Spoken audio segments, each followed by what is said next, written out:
Tonight we are joined by medical doctor Diane Hennessy Powell. She's a talented woman who has a resume that is, in short, incredible.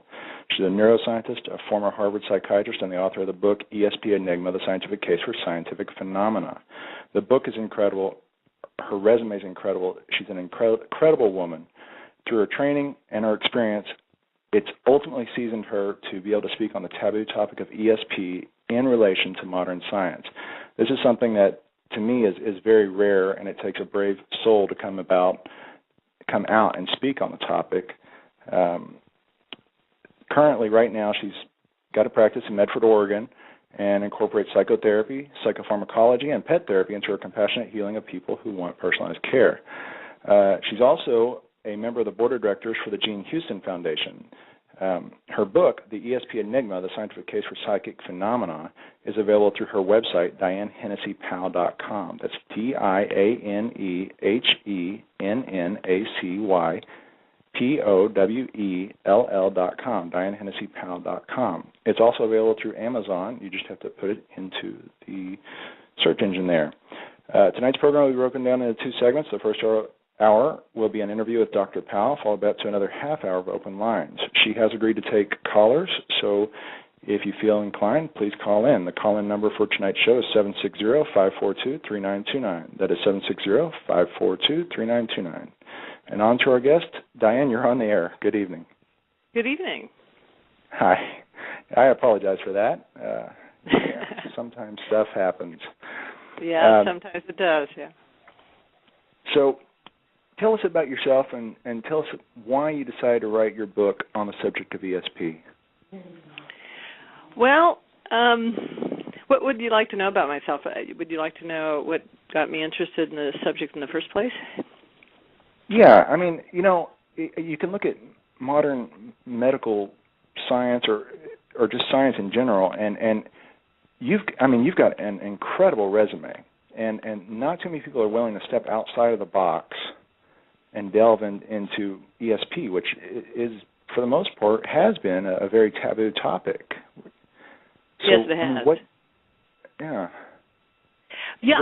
Well, when I went through my training in psychiatry, it was at a time period when, and this still is the case in general for psychiatry, it was at the time period when you were taught that if someone said that they could read other people's minds or be in telepathic communication or that they thought other people were reading their mind or whatever, that was a sign that they were psychotic, and people would then, get labeled, schizophrenic, or, bipolar disorder with, psychotic features or whatever, and be put on medication for it.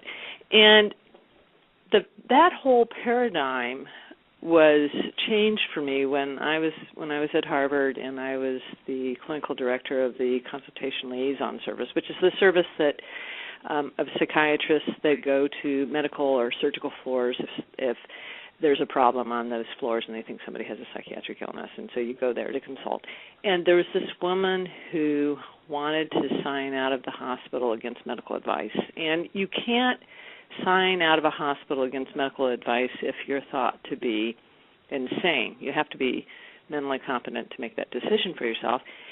And so that's a reason why they might call a psychiatrist in. And when I went in to see this woman, she said that she had been admitted with the symptoms of a heart attack and wanted to keep her for observation. And she said, I haven't had a heart attack. I'm psychic, and the tests are going to come back normal, so can I get out of here? And instead of just, when I went in to see her, instead of just saying, oh, well, this woman's psychotic, and she even threw in there that I'm seeing all these ghosts, and it's really creepy, and I really want to just go home. A lot of psychiatrists would have just walked out the door and just said, okay, she's psychotic, she can't sign out against medical advice, and put a hold on her to keep her there. But I sat down and talked with her, and she actually she looked at me and she said, I'm getting all this information about you, and can I tell it to you? And she started giving me very specific information about what was going on in my life right then and what had happened in the past, and then about the future. And the stuff that she said was going to happen in the future all eventually, unfolded and came true. And it blew my paradigm, because if to me as a scientist, you have to be able to explain everything with whatever your model is. It has to be able to explain everything. And if you have if you keep accumulating data that says that doesn't fit within that model, just like what happened when we had this model of a universe or a solar system in which the Earth was at the center of it, and all the planets were going around the Earth, and then we discovered that no, that's not correct. There was all of this information leading up to that, but it was a huge, radical shift to not view this Earth as the center of the solar system. And it actually, it cost, we know what happened to, Galileo, for proposing that, it was different than that. He took a lot of heat for that. And that's the problem, is that there are a lot of really good scientists that have been afraid to come forth and say that they believe in this stuff because they're afraid of the heat. And I decided that after doing research and discovering that these phenomena have validity, there's a lot of longstanding history of well-done studies to show that. I decided that I was willing to kind of go out there and stand up for it and say, no, we can't, just because people experience these phenomena, we're doing them a disservice by saying that it means that that they have some mental illness. And then furthermore, we need to really look at our model for consciousness in the brain, and we need to actually see if we can capitalize on this, not in a monetary way, but in a way that helps us to reach our full potential. What is the feedback you get from your peers in the scientific and medical community?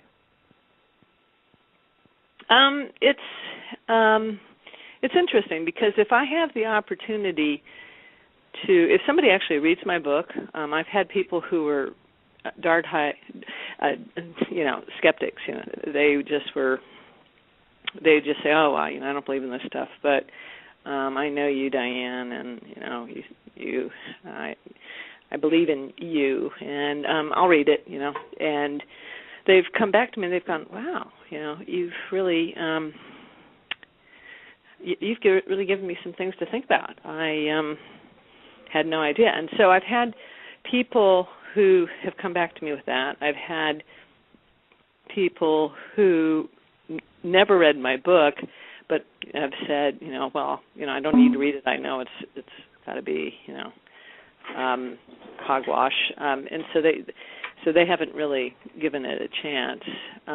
But it's been mixed. But what I've found is that people who already knew me were more open just because they knew me, and then I found that people who read the book see that it's written in a scientific way, and it's friendly to non-scientifically trained people. I put it in. I explain the jargon. Me. Yeah. I explain, explain the concepts so that people without that education can understand it. Yet at the same time, it's still scientifically accurate, and that was kind of the challenge of writing a book like this. But so it's been. I'd say the majority of people have received it, but yes, there are definitely still people out there who've not read it and just see the title and they automatically draw their conclusions. And those are the people I'm still. I don't want to. It's not my mission to convert everybody. It's just my mission to make sure that the information's out there, and to try to educate people and let people have an option to, decide for themselves. Is there evidence for this? Mm-hmm. Where do you think consciousness, in your studies and in your opinion, where is consciousness in the brain, or is the brain a receiver reaching out for consciousness? Well, it's. I talk in my book about the phenomena of out-of-body experiences and of and one subcategory of that is near-death experiences, in which there's an out-of-body component. And there are some really compelling studies that really make you question the whole idea that consciousness is linked to the brain in the way that traditional neuroscience says it is. And so the way I see it is that, because I've tried to make sense of this, because you'll have people that are flatline EEG, which is the brainwave that you record when somebody's, to declare them brain dead or whatever.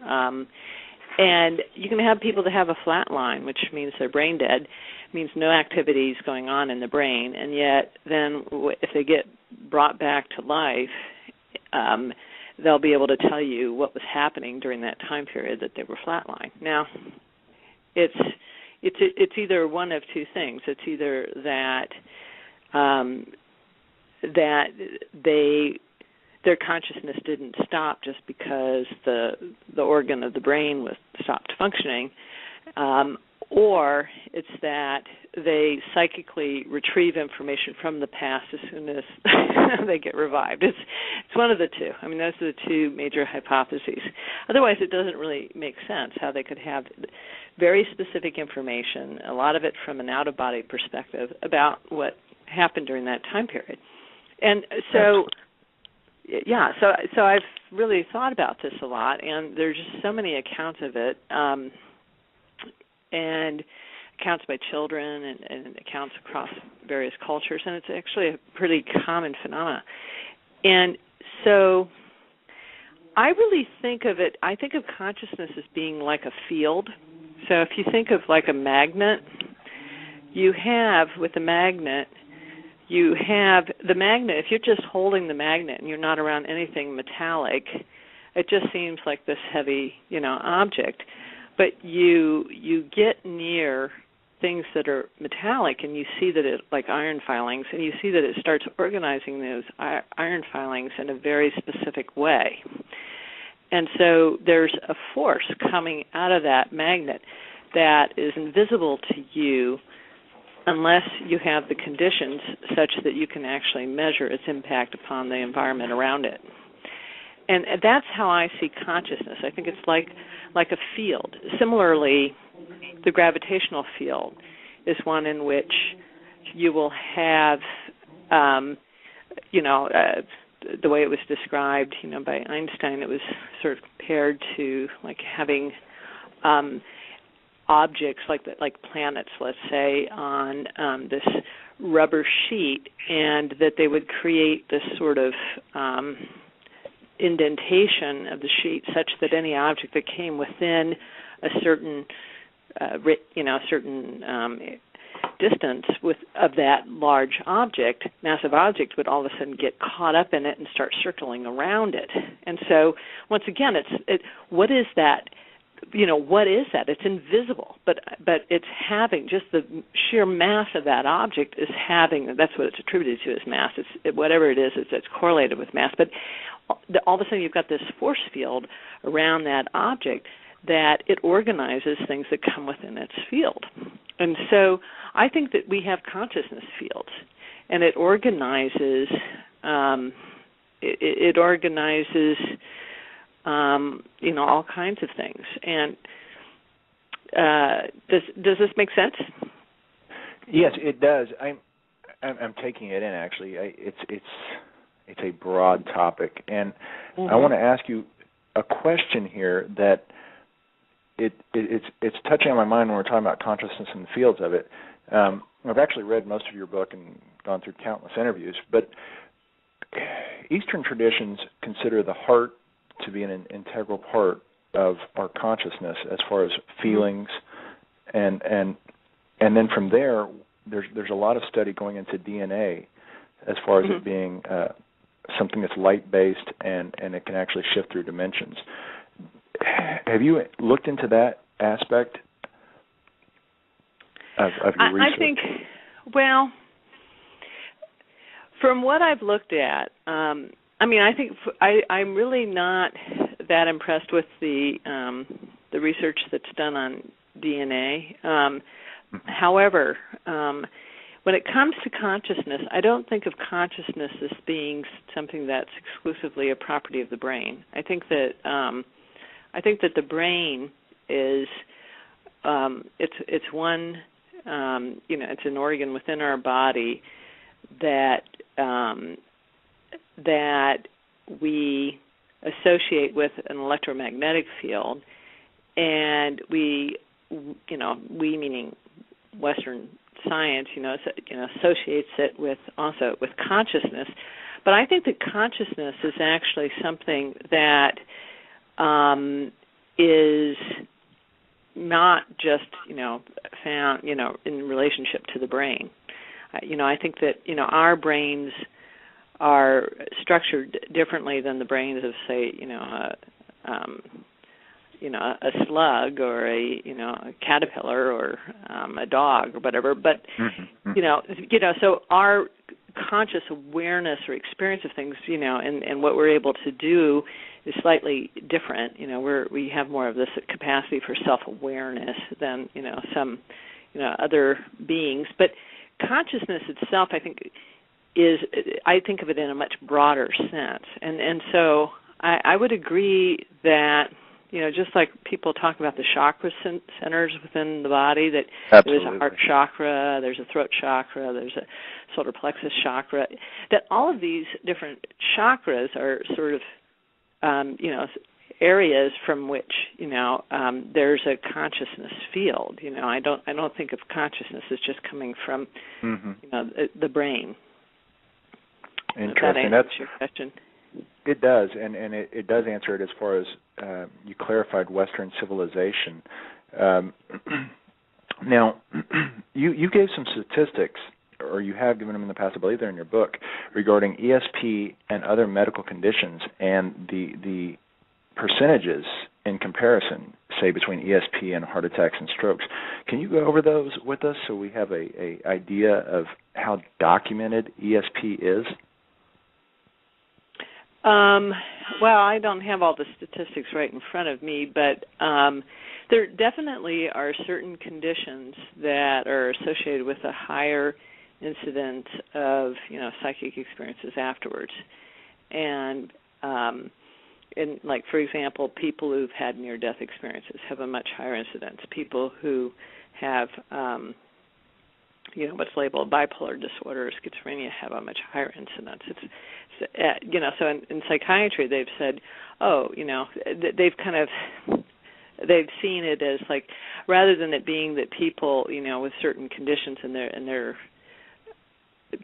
these things are correlated, they see them as they see it as symptomatic. But I actually see that people who have bipolar disorder or schizophrenia actually report more of these out-of-body experiences. But it doesn't invalidate the out-of-body experience or the psychic experience. It just, they just seem to have more of those experiences. People who've been labeled with attention deficit disorder, people who've had trauma. A lot of the famous psychics have had serious brain trauma. And so there seems to be this, if you take, our the way that our brain is, like just sort of the prototypical brain, and it undergoes trauma or it undergoes conditioning in training. There's this potential that can get unleashed either way for having these experiences. But our educational system, our culture tends to not promote those experiences, and our brain actually has evolved such that we rely more upon analytical skills rather than upon the more the psychic sort of abilities to navigate our world around us. Mm-hmm. Do you believe that Homo sapiens in the past had these abilities and actually used them, and we're simply repressing them now? Or what are your stories? I mean, what are your thoughts on that? Yeah, I think that through the evolution of Homo sapiens, that we have suppressed a lot of these abilities. That that they're actually, because the part of the brain.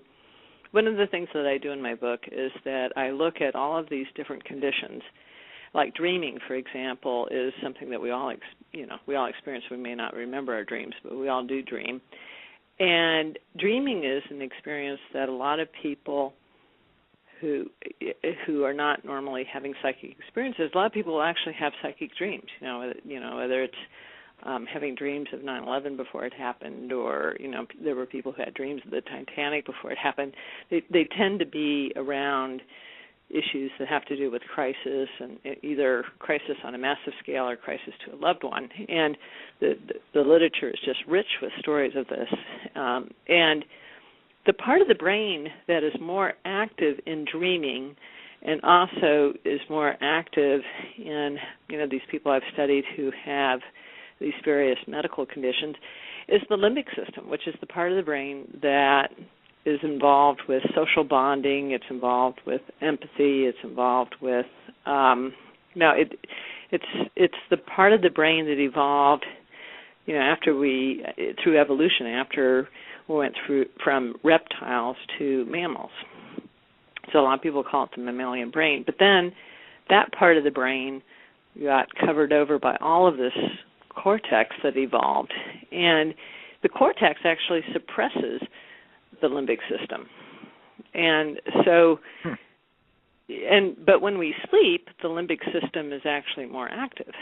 And so what I find is that when people have head trauma and it damages the cortex, or they have ADD, which is like a reduced activity in the frontal lobes of the cortex, when you have those kinds of changes, then you have a shift in which part of the brain is dominating your experience of the world. And that when that shift occurs where the limbic system is more dominant over the cortex, which is not the case for most of us, then you actually you see more reports of these psychic phenomena. And so that's part of the problem with trying to get the scientific medical community to accept these phenomena, is that a lot of these people never experience them themselves. I mean, there's nothing more convincing than actually having the experience yourself. But a lot of these people haven't, and they've got these big brains. They're very analytical, and they're and all of that limbic stuff is just so overridden and suppressed, and so it's the reverse of what allows somebody to experience these things. Now, there are two things that stand out in my mind that I want to ask you, as far as the limbic system, is the right side of the brain and the pineal gland, both of those are commonly mentioned within the psychic community. How do those relate? Good question. Well, first of all, the right hemisphere is more associated with intuition, and in fact, it works in coordination with the limbic system. And the left hemisphere and the right hemisphere have this competition with one another, and usually the left hemisphere dominates and overrides the right hemisphere. And our educational system has really emphasized that, because the left hemisphere is the hemisphere of the verbal language. And, as we've gone from, having a language where we're drawing pictures as opposed to, words, or even the way we measure time, going from having something like an hourglass, where it's more of a right brain kind of concept of time, to, reading a digital clock. We've progressively through culture had more of an emphasis on the left brain's way of organizing information, but so the left brain suppresses the right side of the brain, and the right side of the brain works in coordination with the limbic system. Now, the pineal gland is right in the center of our brain. It's right if you were to take a line from the crown chakra to and draw it, from top of the head down, and then if you were to look at what's called the third eye, and you were to, right between your eyebrows, and take that and move it backwards, where those two intersect, that's where the pineal gland is. And interestingly enough, the pineal gland is what Descartes, who was this philosopher, over 500 years ago, that's the part of the brain that he thought was where he couldn't explain where the soul and the physical met, and he decided it must be the pineal gland because it's the only part of the brain where it's just a single little structure as opposed to being something found in pairs. And that's also the part of the brain that Edgar Cayce, famous psychic, that's the part of the brain when he was asked what part of the brain do you think is responsible for your psychic abilities, he said it was the pineal gland. And then there, in Eastern traditions, philosophies, they talk about the pineal gland as being the part of the brain that's involved in the transformation of consciousness, that you're able to visit these higher realms of consciousness. In Kundalini yoga, they try to, the idea is to bring this energy up from the base of your spine up to activate the pineal gland. Now, what really gets interesting is that the pineal gland sits right there and in the middle of the brain, and it is, people thought that it was what we call a vestigial organ, meaning that it had no use, just like the appendix. People used to think, now we know the appendix actually has a use, but people for years thought it didn't, and so they'd take it out. They just saw it as something that was like a problem waiting to happen. Well, the pineal gland is something that people didn't see any use for it, and then they discovered that it secretes melatonin. They said, it's responsible for our sleep-wake cycle. Well, interestingly enough, the pineal gland is, first of all, it's right there in the center. It's bathed by all of this fluid, so that the cerebral spinal fluid that bathes the brain, so it can send a signal. But if it secretes something into that fluid, send a signal to the whole brain very quickly. But also, it's got more vascular input than any other part of the brain. I mean, it's as vascular as our kidneys, which is highly vascular. And so, why would you have something that's like useless in the middle of our brain that has like all this capacity to do something? And what does the pineal gland contain? It contains an abundance of DMT, and DMT is the active ingredient in ayahuasca, which is the concoction that shamans in Peru and other cultures ingest in order to have these hallucinogenic experiences that give them information about nature and about life. And so these shamans will ingest ayahuasca so that they can obtain, a certain psychic information to use to then heal people. And so here we have in the middle of our brain this thing that basically when we die, or have a near-death experience, releases all of this DMT.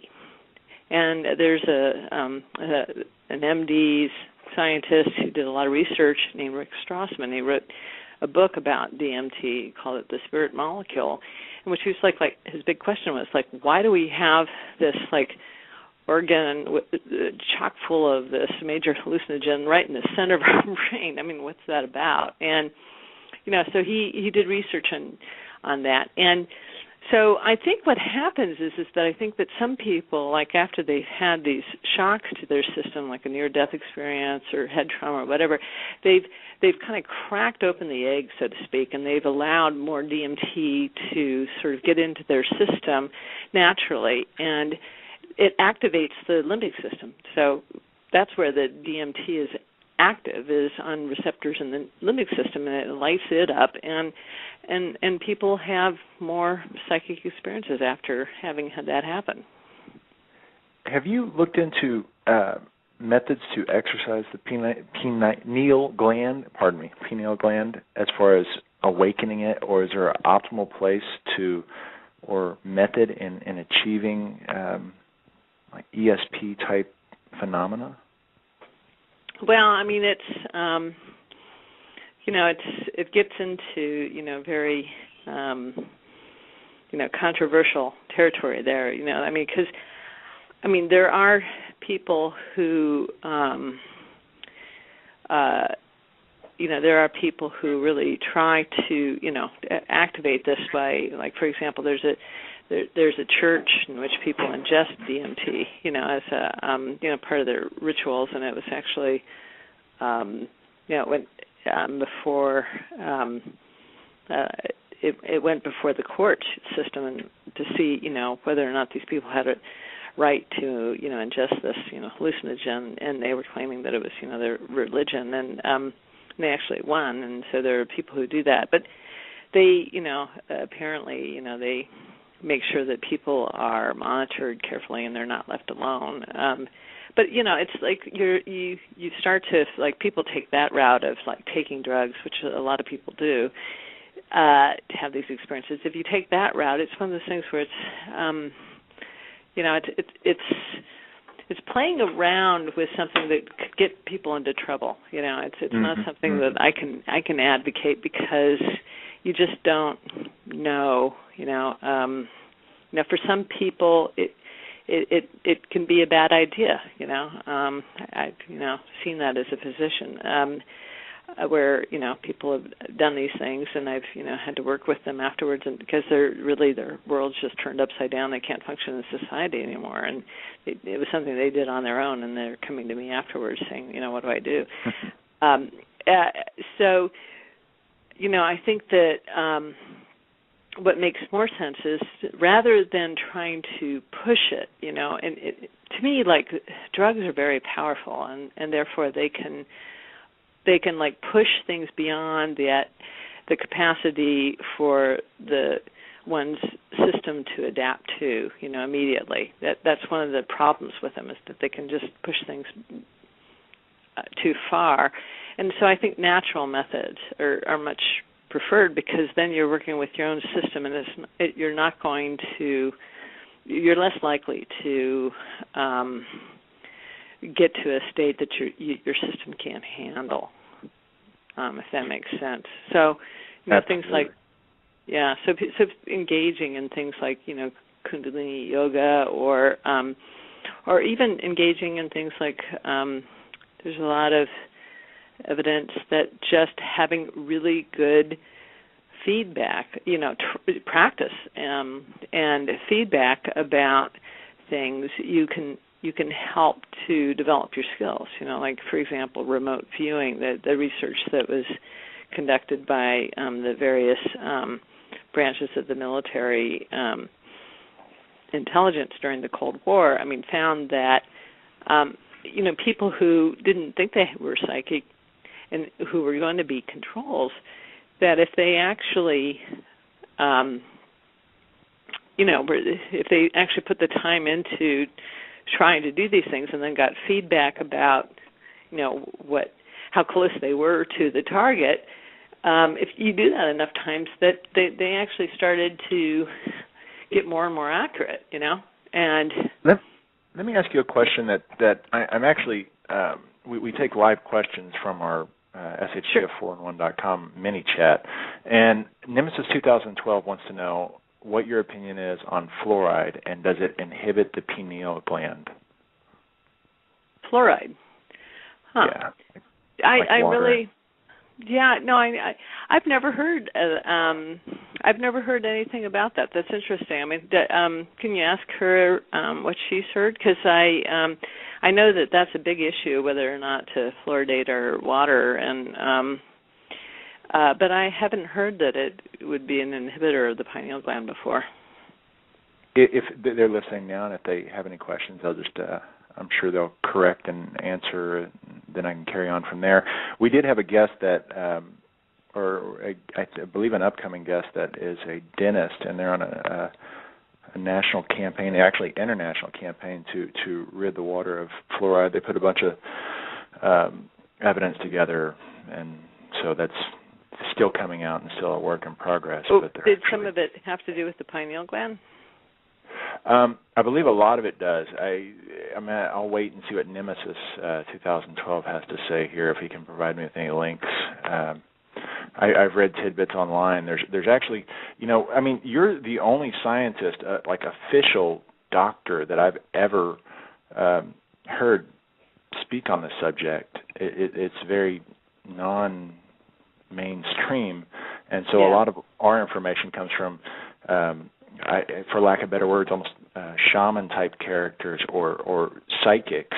And so there is a lot of stuff online about how the pineal gland is actually affected by fluoride in a negative manner. That's what I was curious about. Well, I know that in most people that, by the time you reach a certain age, the pineal gland gets calcified. That's what they're saying the fluoride does. Yeah, and fluoride, I could see how fluoride might play a role in that process, but I'm not aware of any literature to that effect. Yeah, that is what the hypothesis is, that it's the fluoride that causes that. So let me ask you a question because you're describing you're describing forces and physical matter, and then we have ESP. That is kind of, to me, what I'm visualizing is almost a third source. So you have a consciousness, which is a field. You've got matter. Which came first? Did consciousness come first, or did matter come first? And then that rolls into a question of mind over matter. Do you believe we have mind over matter abilities? Such as whatever you set your mind to can be real. Well, I don't know that I'd say I wouldn't say that whatever you set your mind to can become real, because I go back to the analogy with the magnet. Okay, so it's only going to organize iron filings within within its field, and so there can be things that are outside of its field. You could, if you've got iron filings that are 3 feet away, they aren't going to be affected, depending upon the power of the magnet. So I mean, there are limitations. I mean, so even though there's this ability, it's not like it's an infinite ability. And I think to think of it, and so like for example, the movie. What to believe do we know? It sort of suggests in The Secret, in these movies, they sort of suggest that, like if I wanted to be Magic Johnson, that I could be. It's just a matter of programming my brain to think so. Well, I really honestly don't think that's like in the stars for me, Right. I just don't, I mean, I'm not going to put my energy there, I feel that there are other things, though, that, are definitely within the realm of possibility, and so I don't think it's like an infinite potential that we all hold in terms of that anything's possible. Yet at the same time, I think that the other extreme, which is the extreme that is the more mainstream idea, that that it's a very limited view of what our potential is, and we have far more potential than that limited view. It's just not an infinite potential. So that's part of the answer to your question. What was the other part that you wanted to? Do you believe that? Oh, which came first, consciousness or matter? Like the chicken and egg. Was it the egg or the chicken? Is it consciousness or matter? See, and I think that part of the problem is that we tend to, as humans, through our educational programming and just the way that our brain tends to work, we tend to pose questions that way. So, for example, I had somebody ask me once, well, is the glass half full or half empty? And I said, well, it's both. How could it, it's it's both half full and half empty. It's just like end of issue. It's like, why does it have to be either or? It's not either or, it's both. But that wanting to declare it as either or seems to be such a propensity that human beings have, that they want it to fall on one side of the fence or the other. And it's sort of like, in quantum physics, when you look at an electron or a photon, sort of like, is it a particle or a wave? Well, it's both, and that's really hard that's so hard for the way that we're educated. That's so hard for us to, go, wow, it's both. It's like we are so stuck in this. It has to be one or the other. How could it be both? We don't like that kind of way of thinking. We want to categorize things one or the other. Similarly, we want to say something started before something else. Why couldn't they have just arrived at the same time? Why does one have to be the precursor to the other? It's to me. That's a great explanation. Thanks. Definitely, great explanation. Let me ask you. When we start getting into this discussion, you've said that, and in your book, you've said it on interviews everywhere else, that we're all psychics. We all have this ability. How do we hone it? How do we, you've said that we're trained, and I realize that on a daily basis in Western society we're analytical. We're trained to use our left brain continually. And how do you exercise your psychic abilities? How do you exercise the right side of your brain, or how do you get your pineal gland to release DMT? Are there simple methods that you've investigated as far as getting us to move in that direction? There's the. I think you're talking about, when you say simple, you're talking about like practical, sort of like anybody can do this at home, as opposed to having to go to a research laboratory where they have specialized equipment and exactly. stuff. And I think that first of all, doing activities that emphasize the right side of the brain as opposed to the left side of the brain is very helpful.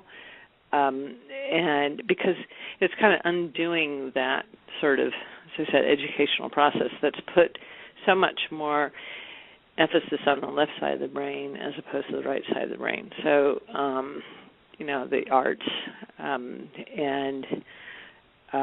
those things that are not easily put into words. Those are all things that are actually more right-brained, spiritual experiences, the sort of, the traditions that are across the globe in which people try to experience states of ecstasy, whether it's, the whirling dervishes, doing their Sufi dancing, or, it's through, the Christian Church put a lot of money into creating these magnificent cathedrals and, this sort of atmosphere that when people walked into that church, it was like they were stepping into, this experience that was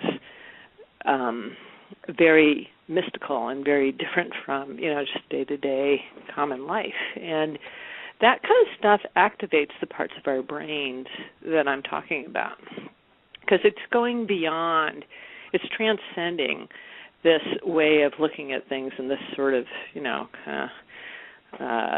way that so many people are trapped into, of, where they have this, like, they're constantly have this to-do list in their brains, or this worry list in their brains, or this, where so much of their energy is taken up with this stuff that's like, it's not serving them in any way. It's not creating. It's like this little squirrel cage in their left side of their brain where they're just saying all these things to themselves every day, and they're not getting anywhere rationalizing things or projecting the future or dwelling about the past, and all that stuff is like part of that the capacity that our brains have evolved, and yet it takes us away from the parts of the brain that I've been talking about, like the limbic system, where you're able to really experience that sort of ecstasy, social communion, just or the right temporal lobe, where it's more, the spiritual experiences, and when I say these things, I don't see them as, you have neuroscientists that'll say, well, I stimulate this part of the brain and people have spiritual experiences and blah, blah, blah. I don't think of them as being localized in that part of the brain. I see it as more like they're available in a much, they're available in a field of consciousness, and I see the brain, when people stimulate parts of the brain, I see the brain as being like a remote for the TV, okay? It's just like, okay, if I stimulate the brain in this area, then I'm going to get, Fox News, okay?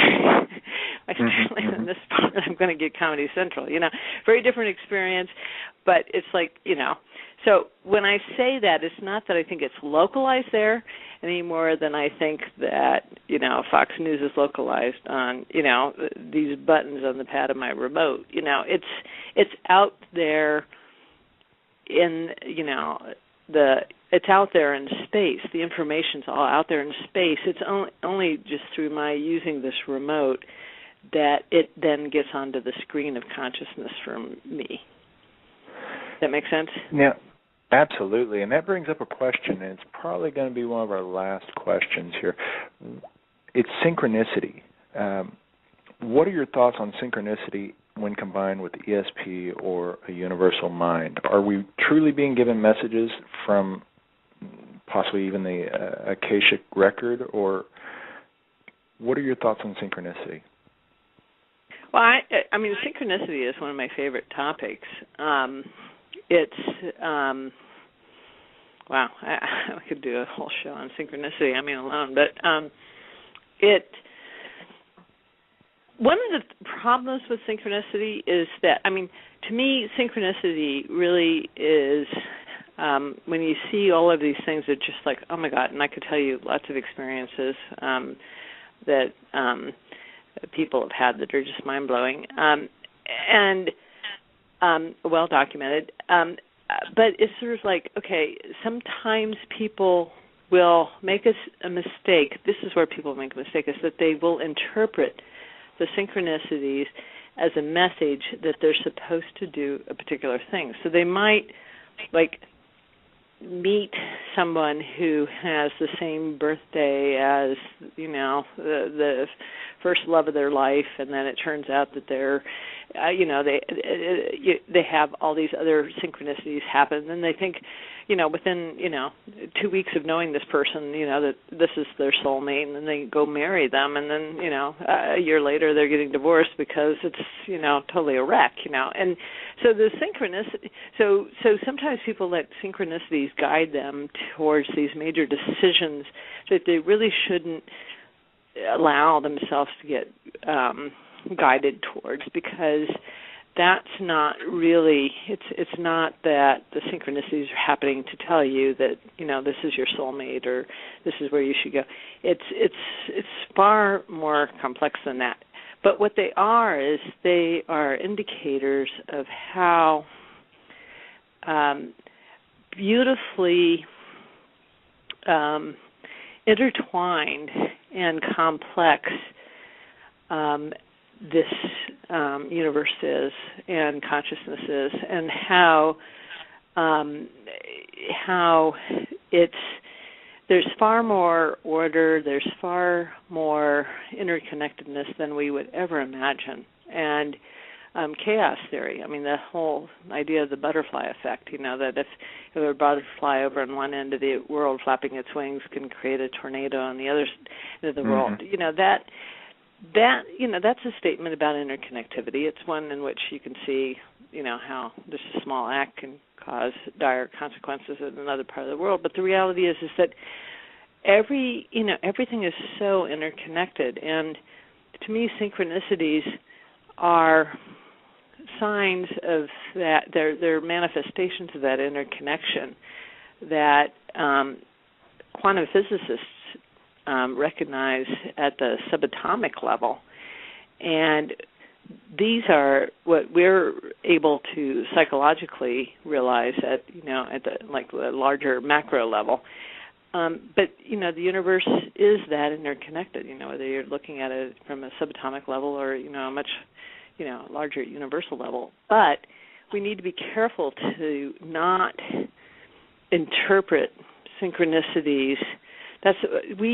Our brains are such that we want to throw interpretation onto something readily, and we'll tend to interpret things the way that we want to interpret them, and we get ourselves into trouble that way. So we have to be. So I just look at synchronicities with awe of the universal connectivity, but I'm very cautious about interpreting it in terms of saying, okay, Absolutely. well, people can really get in trouble.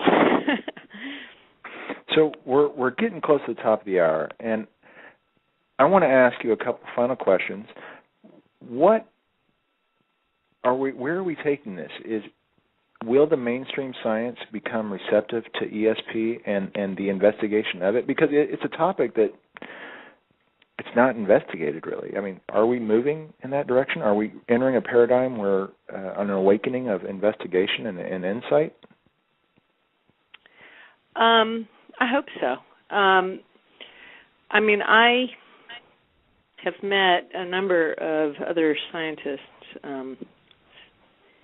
over the last few years, and I'm really, really impressed with the people who are doing research in this area. I mean, they actually work harder, and their studies are so well controlled in comparison to the other scientists when I was in mainstream science. And it's because they have to be. It's just like when women were first entering the workforce.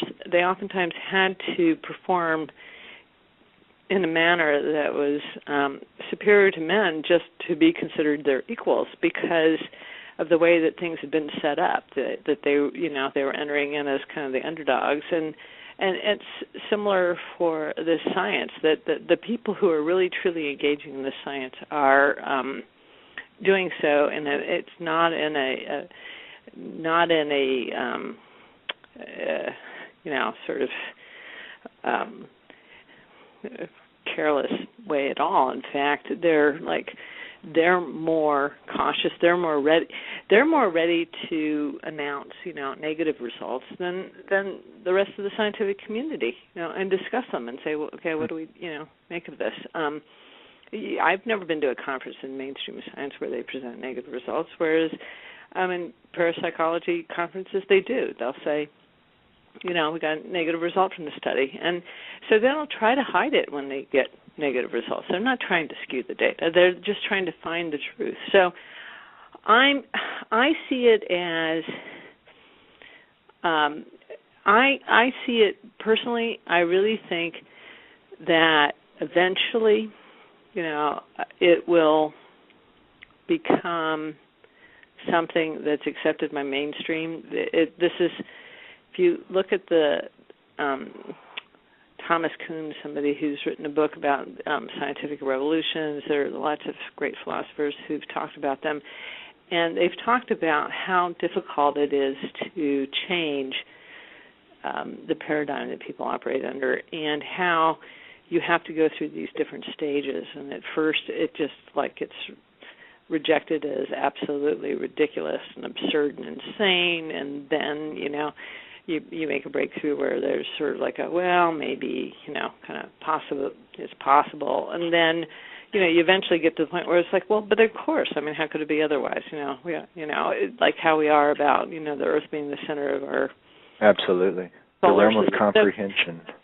Yeah, so you have to go through these different stages, and so where we're at now, I think, is at a stage where it's no longer just that sort of it's ridiculous. Let's just not talk about it. It's more at that tipping point, and so I wrote this book really wanting to try to tip the scale. Now, we're in the last few minutes of the hour. Will you plug your website, your book, and tell us about anything else that's possibly coming out in the future? Yeah, sure. Well, my book, the ESP Enigma, a scientific case for psychic phenomena, it's available through my website, which is DIANEHENNACYPOWELL.com, where you'll learn more about me and my credentials. And then and you can order, there's a direct link to Amazon.com, but it's also available to people through Barnes & Noble and, various other online sites. And, I'm thrilled that it's been translated already into German and Finnish and is currently being translated into Chinese. And the rights have been sold to translate it into Portuguese as well. So it's available in Kindle and audio and paperback and hardback. And so the original hardcover came out in December '08. So I'm delighted that it's made it into all those different languages and sort of forums, so quickly. And in terms of the future, boy, there's just all kinds of stuff happening. Any more books? I'm working on some books. There are a couple of books in which I've contributed chapters. One of them's coming out in January 2011. It's a different topic, actually. I have done a lot of work with people from various parts of the world who are survivors of trauma. So the trauma that helps people to psychically open up is not just physical trauma, but sometimes psychological trauma can do that as well. And I've ended up becoming a sort of an expert on post-traumatic stress disorder. I've worked with people like the Lost Boys of Sudan, people from Rwanda and Burundi, where they had all of the genocide, and people from Liberia and Haiti, and people who were tortured by Saddam Hussein in Iraq. And anyway, I've worked with in Russia with the people who survived the Stalin purges there, and people in Africa, in Kenya and Tanzania. Anyway, just Somalia, Bosnia.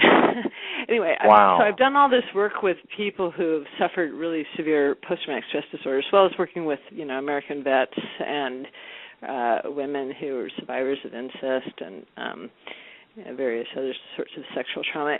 And so I wrote a chapter for a book that's coming out in 2011, January, on atonement. And one of the contributors is a grandson of Gandhi, and I'm another contributor, and then there are some very illustrious other contributors. And so that's something that I'm also interested in, is just sort of this, how do people, after you've had such a horrible thing happen to you, how do you come to a place of going beyond forgiveness? But atonement has to do with the origin of the word is at one-ment, and how do you actually become one again? How do you become whole again? Some people think it's impossible, and it's not.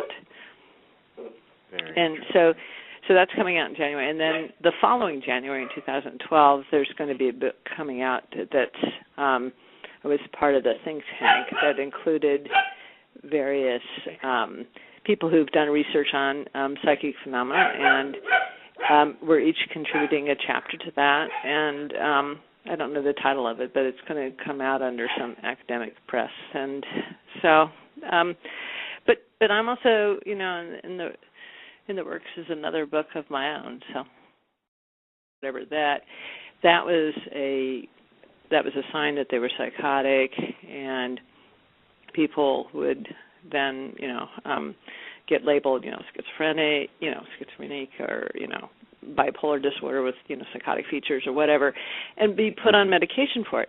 And that whole paradigm was changed for me when I was at Harvard, and I was the clinical director of the Consultation Liaison Service, which is the service that of psychiatrists that go to medical or surgical floors if there's a problem on those floors and they think somebody has a psychiatric illness, and so you go there to consult. And there was this woman who wanted to sign out of the hospital against medical advice, and you can't sign out of a hospital against medical advice if you're thought to be insane. You have to be mentally competent to make that decision for yourself. And so that's a reason why they might call a psychiatrist in. And when I went in to see this woman, she said that she had been admitted with the symptoms of a heart attack, and wanted to keep her for observation. And she said, I haven't had a heart attack. I'm psychic, and the tests are going to come back normal, so can I get out of here? And instead of just, when I went in to see her, instead of just saying, oh, well, information leading up to that, but it was a huge, radical shift to not view this Earth as a center of the solar system.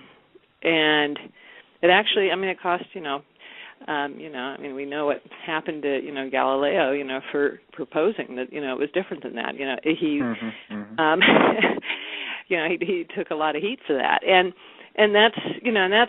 that's the problem, is that there are a lot of really good scientists that have been afraid to come forth and say that they believe in this stuff because they're afraid of the heat. And I decided that after doing research and discovering that these phenomena have validity, there's a lot of longstanding history of well-done studies to show that. I decided that I was willing to kind of go out there and stand up for it and say, no, we can't, just because people experience these phenomena, we're doing them a disservice by saying that it means that that they have some mental illness.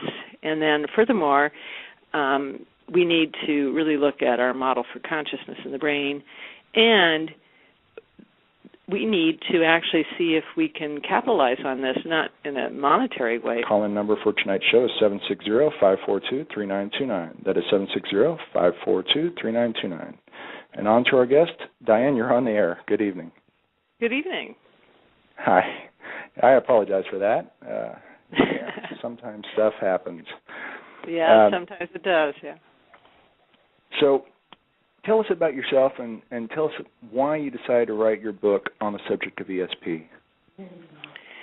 Well, what would you like to know about myself? Would you like to know what got me interested in the subject in the first place? Yeah, you can look at modern medical science or just science in general, and you've got an incredible resume, and not too many people are willing to step outside of the box and delve into ESP, which is, for the most part, has been a very taboo topic. So, yes, it has. Well, when I went through my training in psychiatry, it was at a time period when, and this still is the case in general for psychiatry, it was at the time period when you were taught that if someone said that they could read other people's minds or be in telepathic communication, or that they thought other people were reading their mind, or this woman's psychotic. And she even threw in there that I'm seeing all these ghosts, and it's really creepy, and I really want to just go home. A lot of psychiatrists would have just walked out the door and just said, okay, she's psychotic, she can't sign out against medical advice, and put a hold on her to keep her there.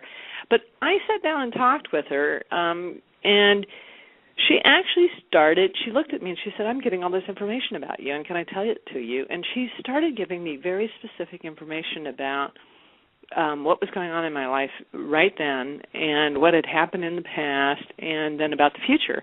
And the stuff that she said was going to happen in the future all eventually, unfolded and came true. And it blew my paradigm, because if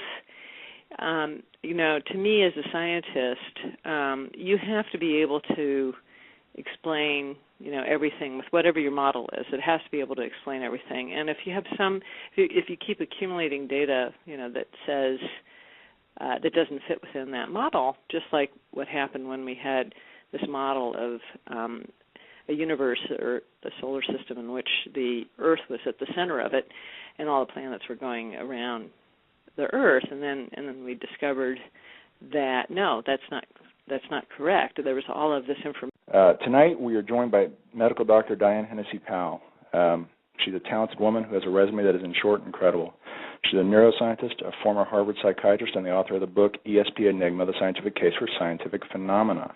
The book is incredible. Her resume is incredible. She's an incredible woman. Through her training and her experience, it's ultimately seasoned her to be able to speak on the taboo topic of ESP in relation to modern science. This is something that, to me, is very rare, and it takes a brave soul to come out and speak on the topic.